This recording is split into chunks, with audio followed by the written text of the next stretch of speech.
By the way, the Kaibot exit. There you Oh, go. oh, you were about to tell me something fascinating. Do tell me. I was just going to tell you that there's a Kaibot show at the Chicago Art Institute right now that I went and saw on Sunday, and it was fantastic. It was at Oh. the Getty and it was at Musée d'Orsay, and then it stopped in Chicago on the way back. Well, I have to say that his paintings are not particularly popular here, but I think his painting is I beautiful. know, but man, they're good. Yeah, I Yeah, know. really good. Really And he good. quit when he was like in his 30s. He was like, yeah. And he only entered one thing into the salon, and it was the floor scrapers, and it got denied. Yes, but was there not something about him where it was because of his extraordinary wealth, independent wealth, that nobody really took him seriously as an artist? Yes, I think that that was a big part of it. But you know what? Man could paint. So I don't, Yes. But isn't that the case that perhaps when we're not really trying or reaching for anything to do with fame or fortune, that we simply are the things we are? maybe we do our best work when we're not fighting to try to get noticed.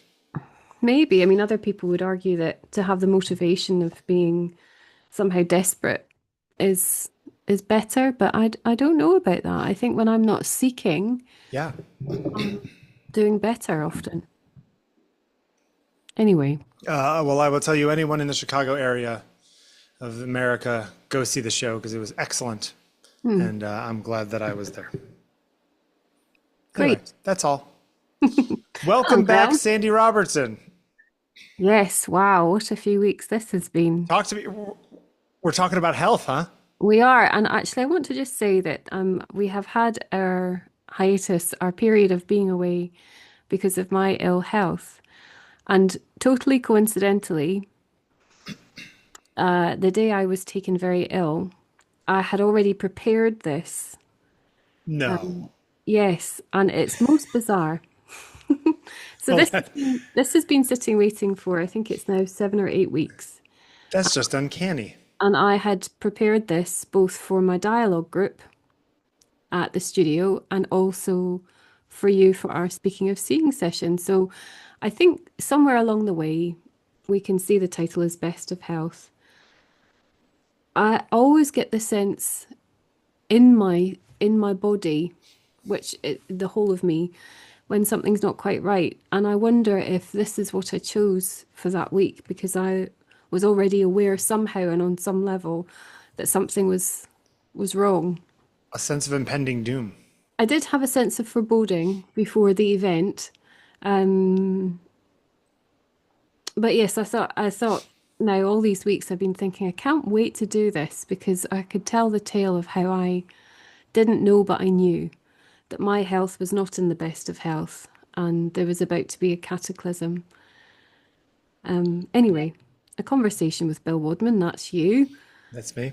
and I'm very glad to be speaking with you again. Good to see you. Hmm. So, where do we start?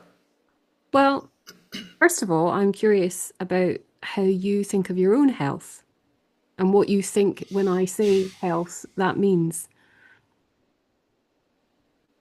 You know, I have a very interesting relation, not interesting. I have a very specific relationship with my health in the sense that, other than my migraines, I generally have pretty good health. But I've had a number of family members who have not had good health. So my thinking about my own health is sort of this dread of an impending bad thing happening later that I have no control over and don't know when it's coming. Mm. That I'm going to sort of pay the debt of having had good health by falling apart suddenly. So it's almost like I'm constantly holding on to my quote unquote good health for fear of losing it. But So I often don't appreciate it while I have it. okay, I mean the fear there obviously is the fear of not having good health, but is there also then a fear that is Yeah. within the health, the good health itself? So, What's the fear? well, the subtle thing there is that we're looking at this as if the loss of health is the thing to fear. But Yeah. actually, it sounds quite like you're actually scared of being healthy because then it creates the cliff from which to fall. Sure. It's like a potential energy to some extent, right? It's like, Mm, yeah, you're at the top of the cliff. There's nowhere to go but down. I'm mm, not going to get into better health at 50 than I am now. you know. Well, who says? I look at all these people that pop up on my Instagram feed. I mean, my Instagram feed is filled up with you and Yeah, several artists that I know and I follow. And other than that, it's yoga teachers, wellness, yeah. and I would call it rather, unfortunately. Were you about to say Wim Hof aficionados? Well, actually, Wim Hof is that's stuff connected to the Hof method does pop up. Sure. But I was also going to say a kind of general sense of like women's health issues. For Sure. very target, obviously, my algorithm knows who I am, what I They am. very much know who you are. Yeah. Yes. And it strikes me that women's health is, I mean, always a hot topic, and that doesn't mean that men's health isn't. It's just that I think in middle age, women's health has suffered a kind of vacuum, like many aspects of Sure. womanhood. I mean, And I think the menopause, perimenopause whole phase is sort of ignored for generations or yes, but decades there, or there seems to now centuries. be this mad rush of information Yeah. and advice and people talking about it. And that's a great thing because it gives agency to those women who need it and also does provide lots of useful information. However, I wonder about how much our health is self-fulfilling and when we know about things, whether we become them almost. I'm not saying that Sure. women don't go through menopause if they don't know about it. Well, I no, I certainly think that the potential over awareness sometimes of health issues, it becomes where, especially with social media kind of feeding our fears Hmm. to make a buck often. I think that that can often lead to, I think the stress related to that might actually cause half the problems that they're talking about. That there is a case for knowing too much and being scared of too many things because you know all the potential downsides of everything. Yes. Who is this? This is Tracey Emin. Oh, When I had my daughter, I was very poorly afterwards with postnatal depression and anxiety, and that manifested as health anxiety. I've spoken about this before on here, and you obviously have heard me speak about it privately as well. And I got to the point where I was in the doctor's surgery every week with an ailment that I thought was going to kill me. And I really believed that I had these ailments, that I had these things wrong with me, that I was going to be wiped out imminently and leave my infant child motherless. It dogged me in a way that I couldn't have fathomed had I not lived through it. And I realized that often I was obsessively looking for symptoms in my own body. I was scanning my body all the time for things that I would find wrong. And then, of course, I was looking them up on Google and I was finding all kinds of reasons to justify my fears. And that tunnel of fear was so dark and so seemingly endless when I was going through it and living through it, apart from, of course, the ultimate ending that I believed myself to be about to meet all the time. Now, Emin's work in this kind of context isn't about that, although I do think that a lot of Tracey Emin's work does deal with a sense of, if not anxiety, then the kind of heartache of loss and fear of loss, or maybe the strength that comes from having been fearful about loss, or things to do with the body. Anyway, for those people that don't know, Tracey Emin, British artist, 1963, living and working now herself with poor health for the last few years, and thankfully having come through that period now of cancer treatment, profoundly still always an artist. yeah. When I look at this painting, if I didn't know anything of it, I would see a kind of wretchedness, but I would also know something of being humble, humility of love or desire, but also simply the woman's body, things of the body.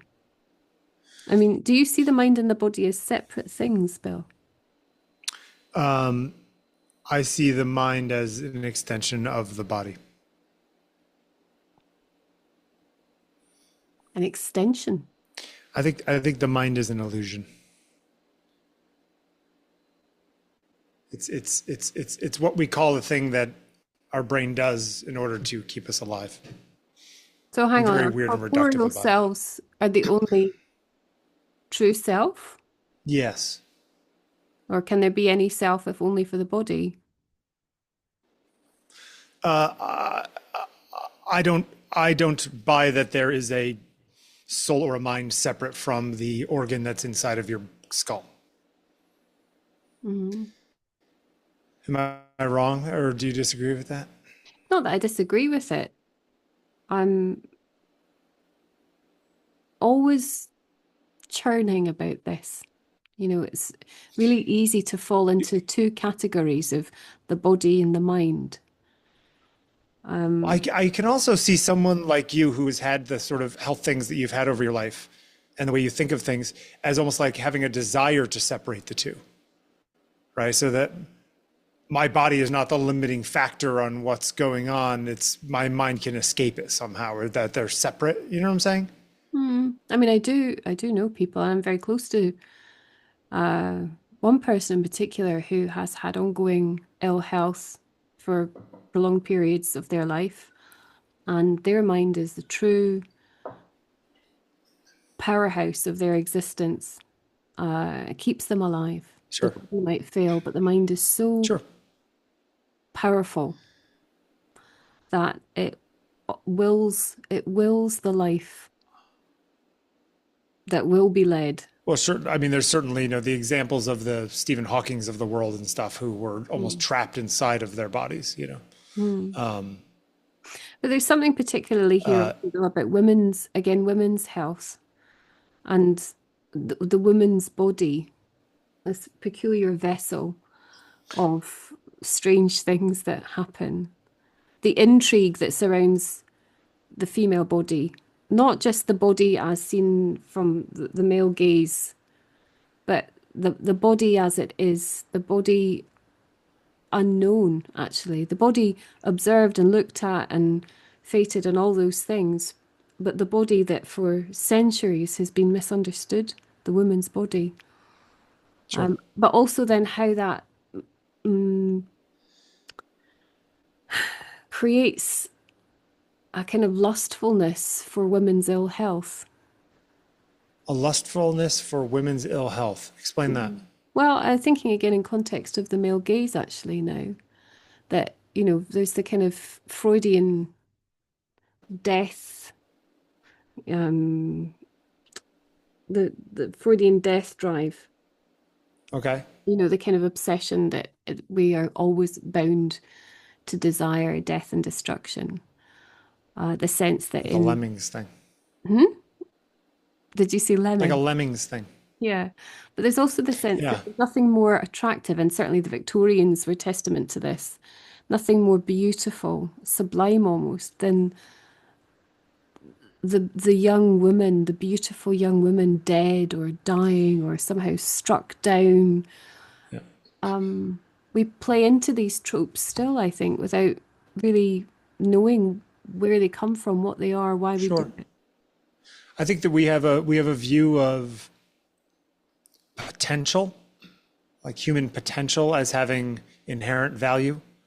Oh, this person died so young, therefore there was 50 years wasted that they didn't get to live, or that they didn't get to change the world or have their own children, or whatever the case may be. That I mean, somehow a young life is worth more than an old life, that kind of thing. do you find illness repulsive? No, but I find it scary. Or, but this is where we could go into it a bit, Yeah. without being invasive Yeah. for your privacy, Bill. Is the sick woman is the sick woman repellent, or is Is she attractive? If those were my two options, I would say repellent, but just from like a unconscious thing. It's not a thoughtful, there's a certain amount of fear of contagion, with Mm. six people in general. I don't want to be near that because what if I start looking that way? And I think it just reminds you of what your future could be. Yeah, actually, there's a wonderful book by, I think it's Stefan Zweig. It's called Beware of Pity. I've not read it for a long, long time, but I remember being really taken with the protagonist who is caught up with and then somehow bound to through this incredible guilt of his pity for a woman who is disabled, and about how Sure. her disability really churns him up. And as you say, makes him question naturally things about his own body, Yeah. his own mortality. It's also funny, I think in a lot of situations like that too, it's like people who have certain difficulties, they obviously do not want to be defined by those things, right? So there's like, the pity is also it ends up being dismissive as well as being empathetic. Mm. If you ever speak to people about your migraines, you tell people how bad they are and Mhm. the measures you go to mitigate against them. Yeah. Are you cautious about it? Cautious about who you tell or how you tell it? No, to a fault. In fact, I was testing an AI chatbot a few weeks ago, and I said, "What do you know about Bill Wadman?" And one of the things was he suffers from chronic migraines because I did a podcast where I was interviewed about my migraines, and they also interviewed my neurologist for the neurology, whatever of America Mm. a couple of years ago. And so it's out there on the interwebs that I get my migraines, but I know that there are a lot of people who do hide it or say, I can't believe you're so public about it or whatnot. Because I'm sure there's somebody who would say, well, I don't want to hire Bill because what if he has a migraine the day that I'm going to have him take my picture and he does a bad job? I should just hire the person that doesn't get migraines. Maybe that it's some sort of liability. Well, it is a liability. But then again, migraines are not. Is it a lot of liability? Is that what you just said? Well, I know I'm making a statement. I'm not asking. I would say that illness is Oh, a liability it is. in the minds of most people. Sure. I mean, But weirdly, my migraines, yeah, the other thing I would say about it is that illness is an extraordinary teacher. Anyone I've ever met who has suffered a period of really ill health, or people who understand the inner workings of all the things that come from being ill, they have a different quality of understanding often. Yes, a lot of people who are unwell and are chronically ill are shaped by the illness, sometimes in a way that can make them quite difficult. sure. But in my experience, people who've been ill have a depth of character, they have a quality. So it's a liability perhaps from a, I don't know, professional point of view, Sure. but actually from a human perspective. Oh, And as yeah, we, I think it gives you perspective.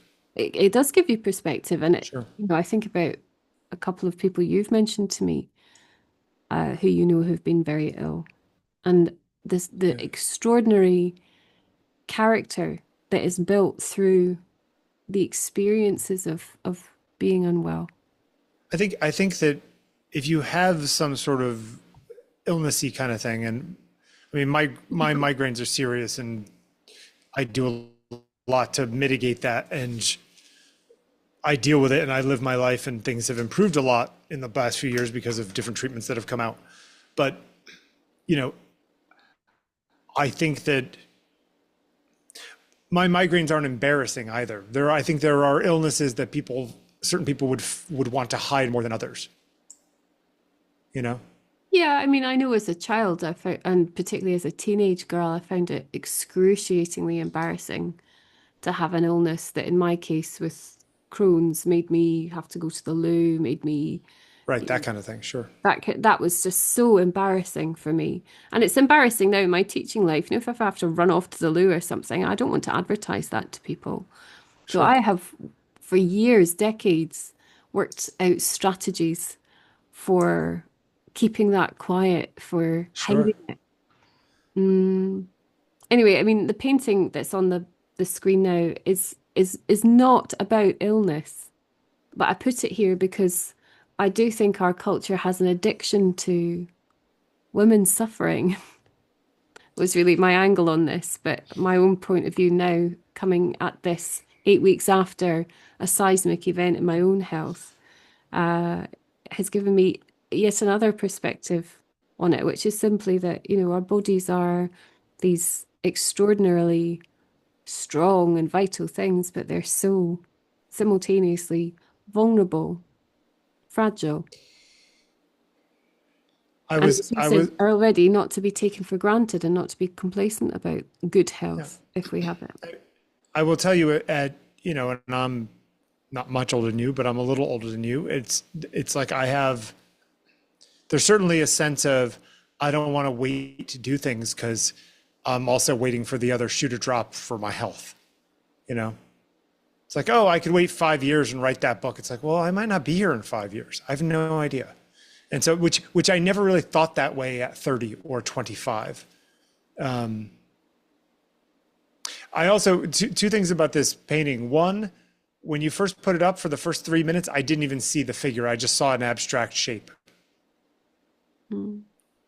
Well, I And mean, two, I was what? Emin's work, I don't know if you've seen a lot of it, but I mean, this Trying to Find You, is what it's called, it's from 2007. When you see Emin's paintings, I mean, she's most famous, I suppose, for her Turner Prize Yeah. turns, uh, her notoriety as a personality in the art world.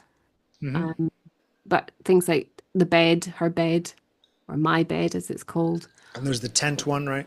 And there's the tent everyone I've ever slept with.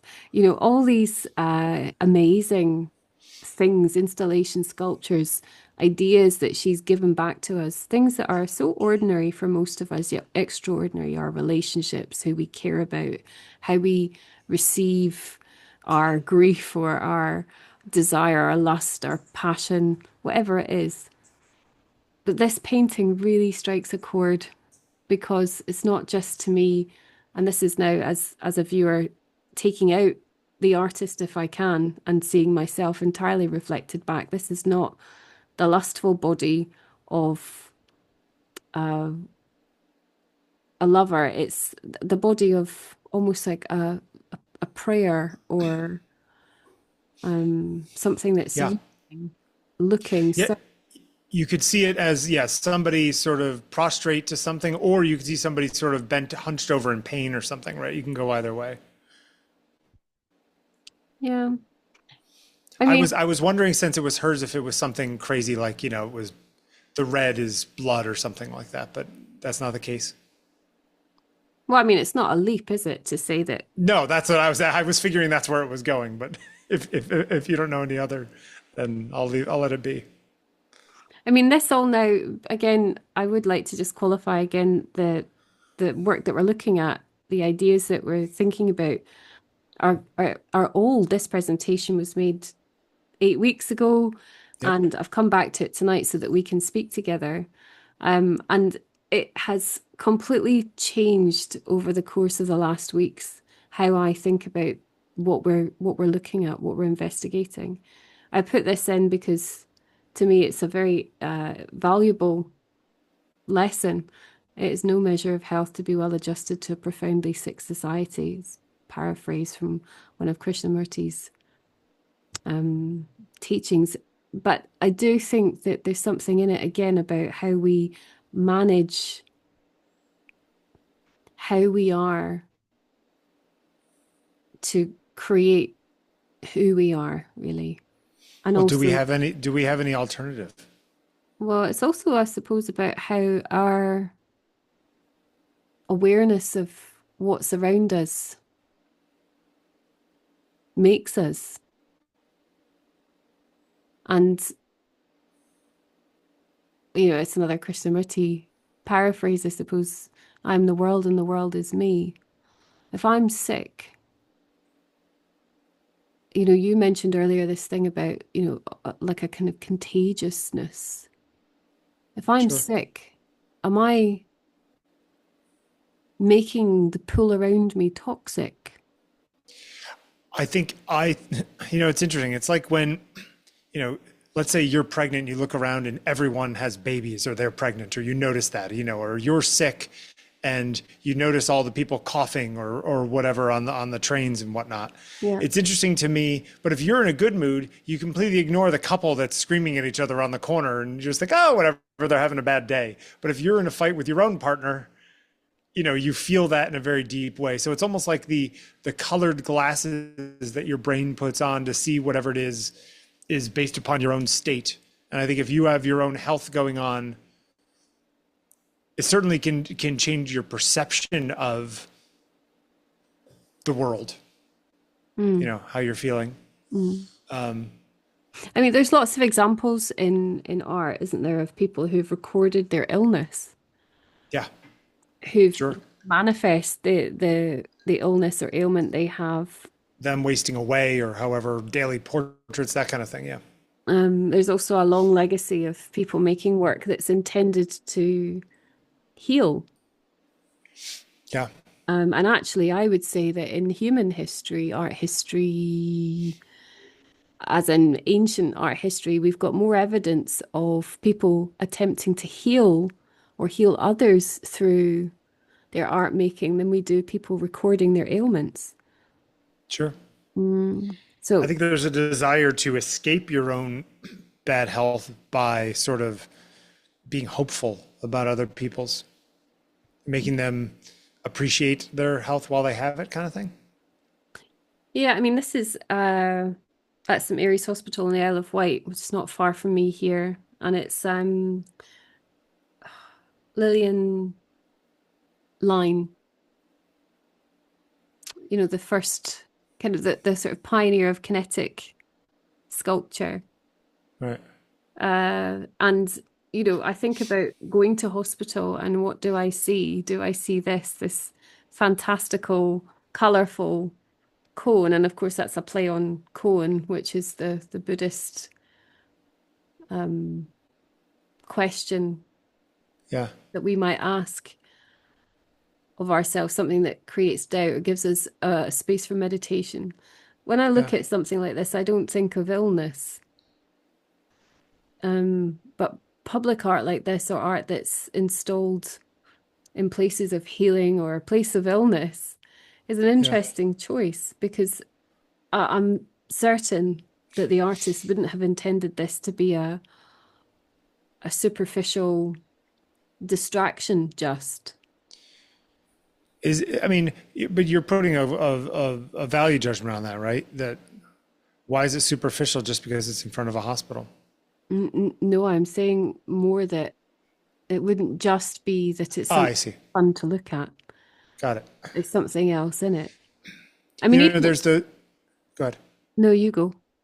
I was just going to say there's those, those medi-cinemas that they have in there's a bunch of hospitals around the UK that have like a cinema, movie theater inside the thing Yeah. that runs first run movies for like, especially kids who can't get to the theaters to see the new Marvel movie or whatever it is.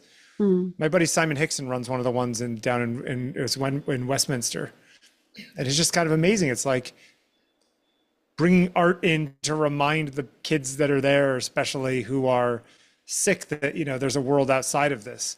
And not just as like escapism, but as a, I don't know, way to experience something more than the beeping computers and uncomfortable beds that they're in all day. But again, isn't that why we're here talking about art in this context? That, we're looking at health, and we're thinking about, in our case now, it's gone all over the place, all around the house. It's about health, our health, your health, my health, psychological health. Is it separate from physical health? So on, so on, so on. But I mean, there's so many ways in which art is that very thing you've said, a taking a taking us away somehow from what our everyday experience is, giving A us respite. reminder of what our lives are actually there for, you know?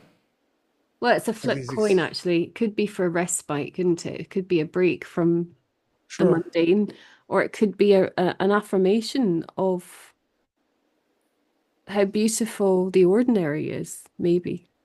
But I mean, there's that old quote, right? I think it's from World War II or earlier, where it's like, well, what does culture and language and literature and art and whatever mean when people are fighting? And it's like, well, that's what they're fighting for, right? I think that you could see creativity and art and health, the interaction between them being both an escape and a reminder simultaneously.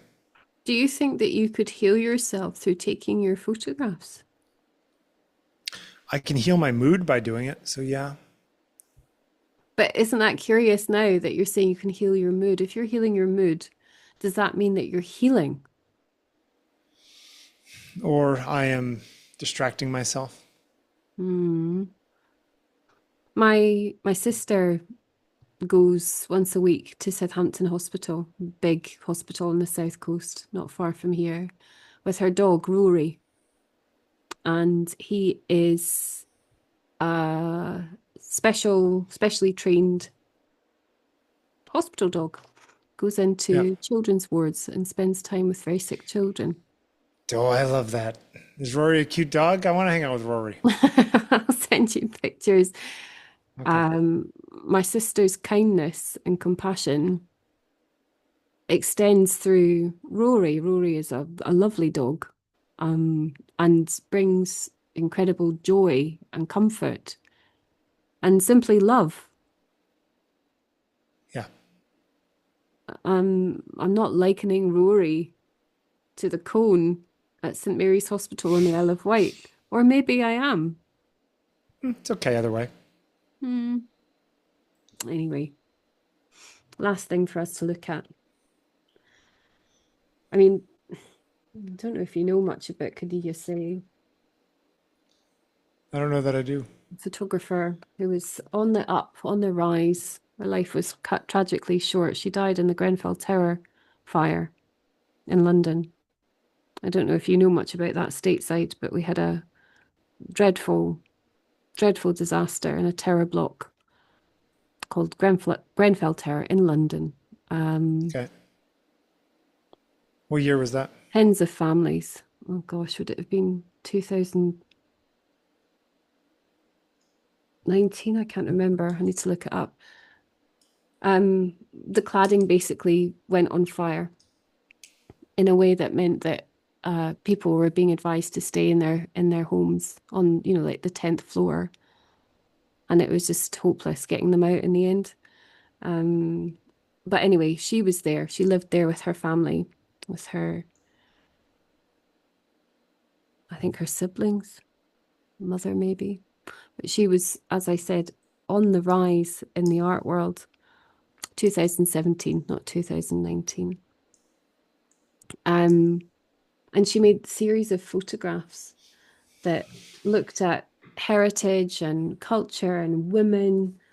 Um, this is called Bejjen. I don't know how to say it properly. Bejjen.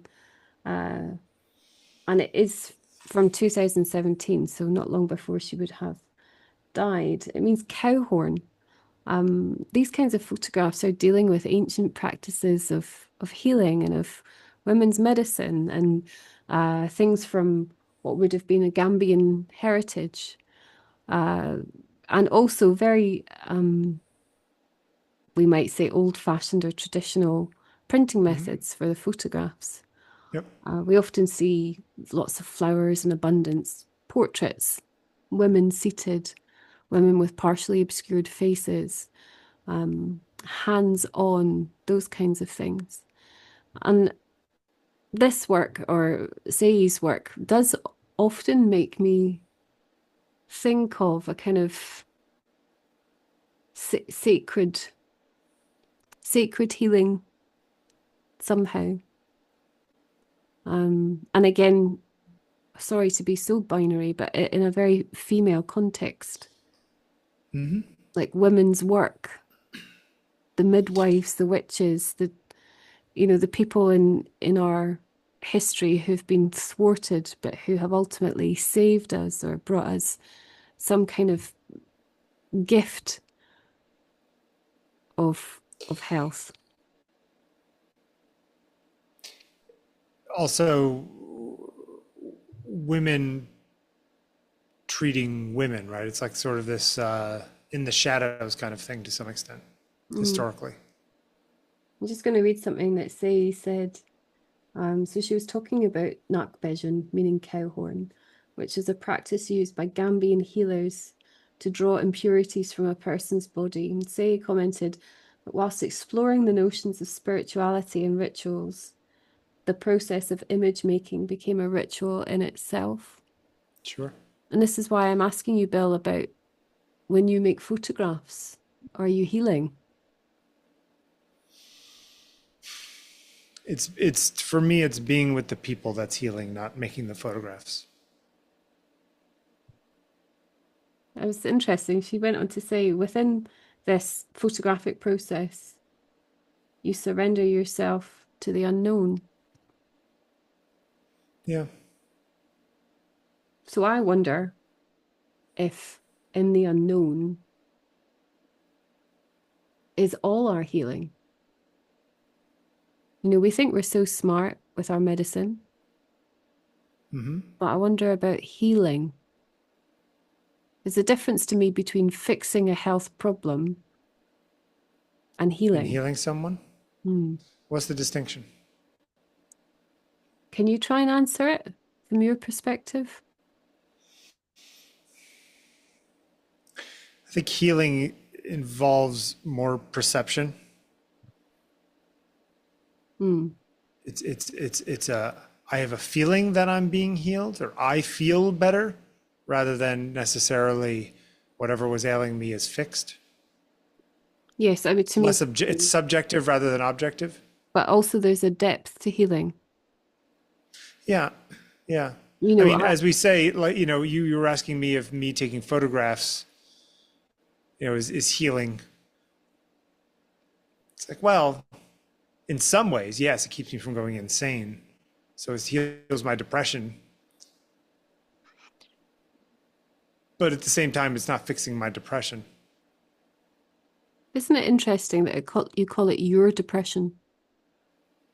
As opposed to what? Depression. It's Yeah, mine. it's mine. It belongs to me. Well, Does that mean that it becomes it's my cross to bear.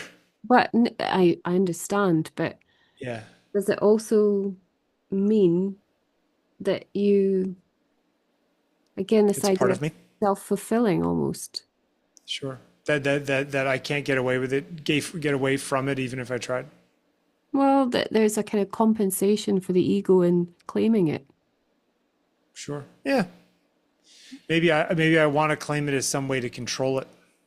At least I know I can define it as mine, even if I can't do anything to stop it.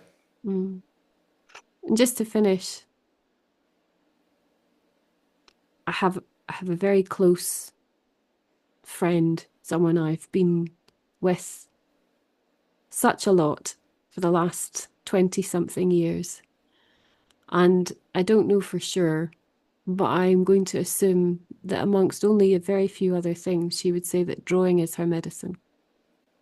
Okay. Yeah. Anyway. I think it also depends whether there is a more traditional way of fixing whatever it is your problem is. I don't think drawing would have fixed what happened to you 8 weeks ago. No, but therein lies something else.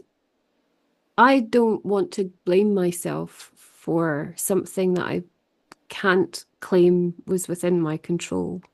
Sure. But I could look very carefully about how I conduct my life and how, though what happened to me was like being struck by lightning, And just to overshare for a moment, I had a ruptured cyst in my ovary, which is not that uncommon. But what was unusual is it caused a massive internal hemorrhage and the bleeding wouldn't stop. And I had to have emergency surgery and I lost a lot of blood. I was very poorly and I was in hospital and I nearly died. And that, as a series of statements in itself, is, I stun myself when I say it out loud. It's not the end of the world because the people here in the hospital are amazing and they have at their disposal ways of fixing things that are truly astonishing and 50 unfathomable. years ago, 80 years ago, you might have been dead. Why, I would have certainly been dead. Yeah. Um, but I am looking at my psycho-spiritual self and I'm wondering about this knowing that something was coming. And if I knew that something was coming, is there also any sense that I had a hand in it? And that's what I will See, wonder about. I think you could easily fall into almost a moralistic space with that, right? Where it's, I did this to myself kind of. No, I don't think I did it to myself because that would be insane. But also, it's just that over a long period of time, health crises can be acute and they can arise quickly, obviously. But there is also the slow burn sense that we must take care of ourselves and that there are many ways to skin that cat. Yeah. But that if we are complacent, I do think that we're sometimes so mindless, so thoughtless about our health. We certainly don't appreciate it when we have it. Hmm. Anyway, Bill, it is extremely lovely to see you and to be speaking Great with to see you you. too. And I hope to see you next week. Yep, we will be there. Bye.